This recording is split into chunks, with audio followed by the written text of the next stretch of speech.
Hello, this is Shahid Khan. Welcome to my English learning channel IELTS Guide.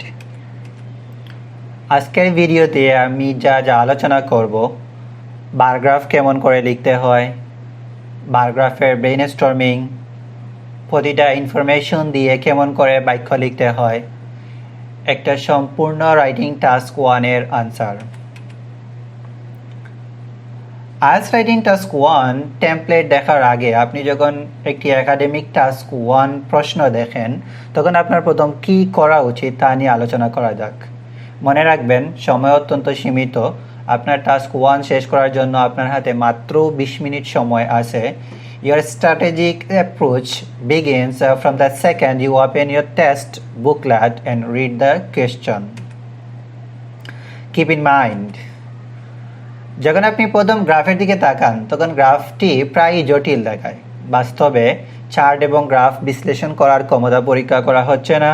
Academic task 1-এ ভালো score করার জন্য আপনাকে জটিল গণনা করতে হবে না। এই প্রশ্নটি আপনার ইংরেজি ভাষার দক্ষতা পরিমাপ করে। বিশেষ করে এর উদ্দেশ্য হচ্ছে যথাযথ এবং সঠিক ভাষা ব্যবহার করে ডায়াগ্রামস, চার্ট, গ্রাফস ইত্যাদিতে উপস্থাপিত তথ্য সম্পর্কে আপনি কতটা ভালোভাবে রিপোর্ট করতে পারেন, দ্যাটস অল। আপনি যদি নিম্নলিখিত ক্ষেত্রগুলির উপর মনোযোগ দেন এবং আইএলটিএস প্রশ্নগুলি প্র্যাকটিস করেন, আপনি একটি আইএলটিএস রাইটিং টাস্ক 1 লেখার জন্য প্রয়োজনীয় তথ্য সহজেই সংগ্রহ করতে পারবেন, যা আপনাকে ফুল রাইটিং লেখার সময় হেল্প করবে। How to read IELTS writing task 1 questions. Read the summary and titles first. IELTS writing task 1 এর নির্দেশনাবলীতে একটি শর্ট সামারি সেন্টেন্স থাকে, এছাড়াও সাধারণত একটি টাইটেল থাকে। প্রথমে এই জিনিসগুলো পড়ুন, কারণ এইগুলো আপনাকে প্রশ্নের মধ্যে কি আছে তা নিয়ে ভালো একটা ওভারভিউ দেবে। এই সামারি ইনফরমেশন আপনার টাস্কের প্রথম প্যারাগ্রাফ লিখতে হেল্প করবে যখন আপনি ইন্ট্রোডাকশন লিখতে যাবেন। Take note of categories or units.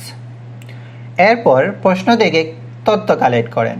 একটা হাই ব্যান্ড স্কোর পেতে হলে আপনাকে অবশ্যই এই তথ্যের সঠিক বর্ণনা প্রদান করতে হবে। আপনি এটা বুঝতে না পারলে আপনি এটা করতে পারবেন না। আপনি যখন তথ্য কালেক্ট করেন তখন নিজেকে এই ধরনের প্রশ্ন করুন। Do your questions involve this? Do your questions involve time? Is time presented in hours, days, weeks, months, etc.? Do your questions show trends? In general, what are the trends?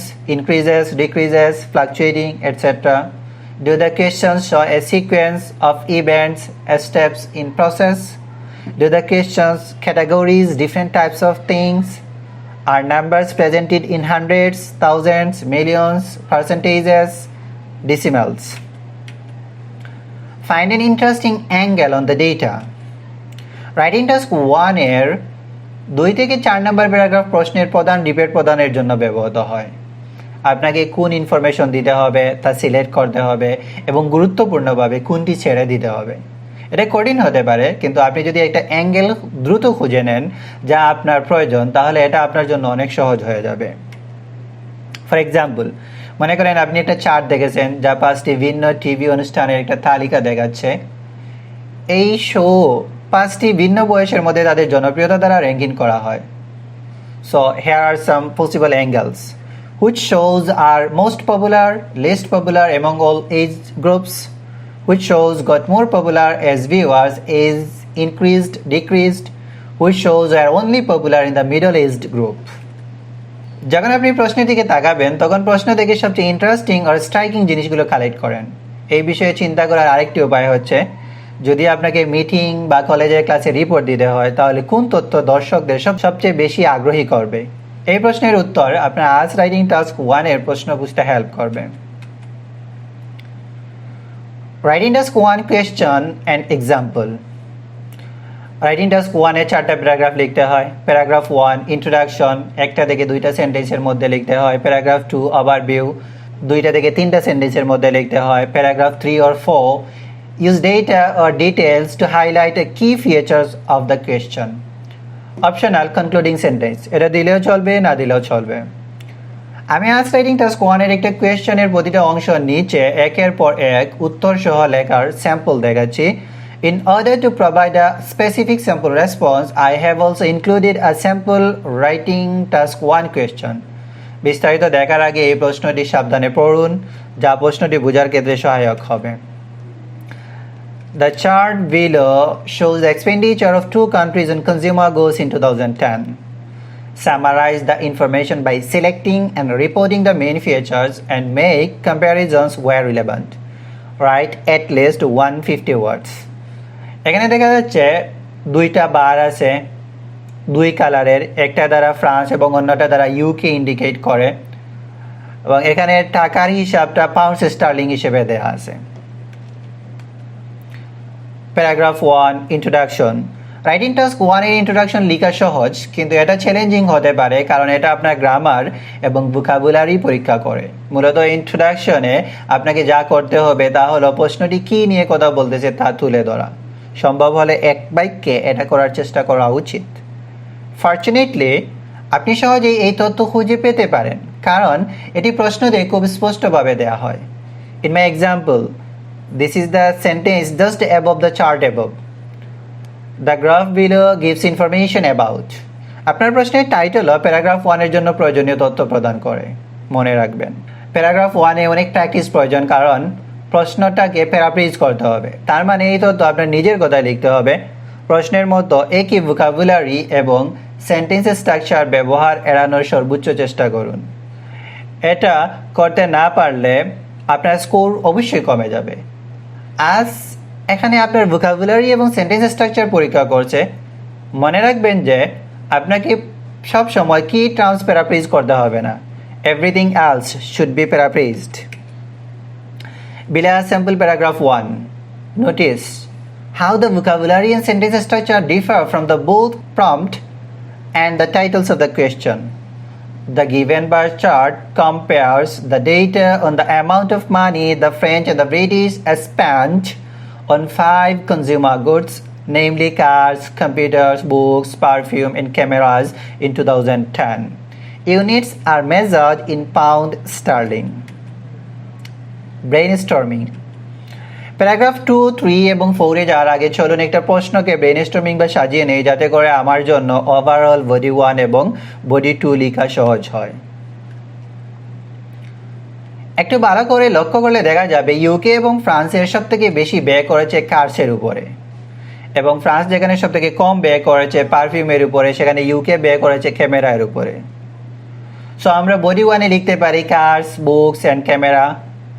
Because UK's expenditure was higher than France in these categories. Body 2 তে লিখতে পারি computers and perfumes এর বর্ণনা। Because France's expenditure was higher than the UK in these categories. Paragraph 2. Summarize the question. This means overall, যা আপনাকে 2 বা 3 সেন্টেন্সের মধ্যে লিখতে হবে।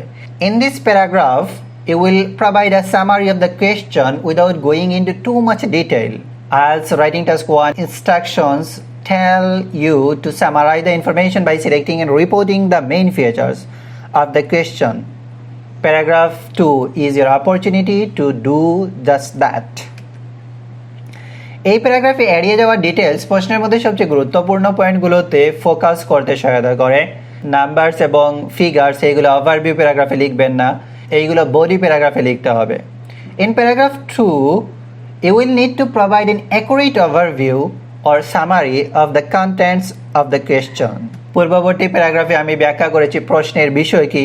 এখন প্যারাগ্রাফ 2-তে আপনাকে প্রশ্ন থেকে প্রধান তথ্য বর্ণনা করতে হবে। আপনার সবচেয়ে বেশি গুরুত্বপূর্ণ তথ্য নির্বাচন করা উচিত। It might be a general trend in the data or a striking or a interesting overall pattern. In paragraph 2, you should report in very general terms, so whatever seems most noteworthy in the points. Take a look at this sample below. It is clear that the people of the UK spent a higher amount of money on consumer goods than French. Both France and the UK people expended their highest amount of money on cars. Moreover, perfume was the least preferred good by the British consumers, whereas the least amount of money was spent on perfume in the UK compared to cameras in France. আমি এখানে UK এর সাথে compare করে একটা sentence দিয়েছি, highest points দিয়ে একটা sentence দিয়েছি এবং লোয়েস্ট পয়েন্টস দিয়ে একটা সেন্টেন্স দিয়েছি। Paragraph 3 and 4 use data and details to highlight the key features of the questions. Now that you have presented a summary of the main information from the question, you are ready to go into details in paragraph 3. This is where you report data related to the summary information you just provided in paragraph 2. You should not attempt to describe all of the data you see in the question. This would probably be impossible within the time limits even if you tried. You have to make choices. Instead, you should report about data that relate directly to the main features, the key information that you just presented in paragraph 2. আমি আগেই বলেছিলাম যে body 1-এ লিখব curse, books এবং ক্যামেরার বর্ণনা, কারণ এইগুলোতে ইউকে এর ব্যয় বেশি ছিল। Now see, cars UK 4,50,000 এবং ফ্রান্স 4 লাখ পাউন্ডস ব্যয় করেছে। চলুন এই তথ্য দিয়ে একটা বাক্য তৈরি করি। In terms of cars, UK people have spent 4,50,000 pounds on this product. The figure for France was slightly lower at 4 lakh pounds. Books, যেখানে ইউকে 4 লাখ পাউন্ডস এবং ফ্রান্স 3 লাখ পাউন্ডস ব্যয় করেছে। বুকস, ইউকে 4 লাখ পাউন্ডস এবং ফ্রান্স 3 লাখ পাউন্ডস ব্যয় করেছে। এবার এই তথ্য দিয়ে একটা বাক্য তৈরি করি। Similarly, more money was spent by the UK people on books than France people, 4 lakh and 3 lakh pounds respectively. Finally, cameras, UK যেখানে 3,50,000 পাউন্ডস এবং ফ্রান্স 1,50,000 পাউন্ডস ব্যয় করেছে এবং এটাই ছিল ইউকে এবং ফ্রান্সের মধ্যে সবথেকে বড় ডিফারেন্সের একটা পণ্য। চলুন এই তথ্য দিয়ে একটু ব্যাখ্যা তৈরি করি। Regarding camera, the British people spent as opposed to French who spent 1,50,000 pounds. That was a significant difference between the two countries' expenditure. যেহেতু এই গ্রাফে ইনফরমেশন কম, তাই অন্য যে তথ্য রয়েছে সেগুলো দিয়ে বডি 2 বা প্যারাগ্রাফ 4 লিখে নেব। চলুন দেখেন এই কি অবশিষ্ট রয়েছে। এখানে দেখা যাচ্ছে কম্পিউটার এবং পারফিউম রয়েছে, তাহলে এইগুলোর তথ্য দিয়ে বাক্য তৈরি করে নেই এবং এইগুলোতে যেহেতু ফ্রান্সের ব্যয় বেশি তাই একটু টপিক সেন্টেন্স দেওয়া যেতে পারে। Computer, France 3,70,000 pound, UK 3,50,000 pound ব্যয় করেছে। So, on the other hand, the amount of money spent on the remaining goods was higher in France. Above 3,50,000 pounds was counted as the spending by the French on computers, which was slightly more than the spending of the British. Exactly 3,50,000 pounds. Perfume, France যেখানে ব্যয় করেছে 2 lakh pound, UK সেখানে ব্যয় করেছে 1 lakh pound, UK সেখানে ব্যয় করেছে 1,50,000 পাউন্ডসের নিচে। চলুন এই তথ্য দিয়ে একটা বাক্য তৈরি করি। The French spent 2 lakh pounds on perfume and for the same good UK people expended just below 1,50,000 pounds. Optional, concluding sentence. You may include a concluding sentence on IELTS writing task 1, but it is optional. It can be very helpful to include one if you are struggling to reach your word count minimum of 150 words. Otherwise, a concluding sentence won't help you your score significantly. আমি প্রতিটা তথ্য দিয়ে কেমন করে বাক্য লিখতে হয় সেটা দেখিয়েছি এবং একটু খেয়াল করলে দেখবেন যে এইখানে একই ধরনের সেন্টেন্স স্ট্রাকচার ব্যবহার করা হয়নি। তাই ভালো স্কোর পেতে হলে অবশ্যই বেশি করে প্র্যাকটিস করতে হবে, প্রচুর স্যাম্পল আনসার পড়তে হবে এবং সেইগুলো দেখে দেখে লিখতে হবে। একটা স্ট্রাকচার ধরে সেটাকে ফলো করে বাক্য তৈরি করেন, দেখবেন এক সময় আপনার কাছে বারগ্রাফ লেখা সহজ মনে হবে। মনে রাখবেন এখানে আমি জাস্ট একটা ওয়ে দেখিয়েছি, আরও অনেক ওয়েতে এগুলো লেখা যায়, তবে হ্যাঁ যা ফলো করবেন একটাই যেন ফলো করেন। Thank you, that's all for today, see you in the next video.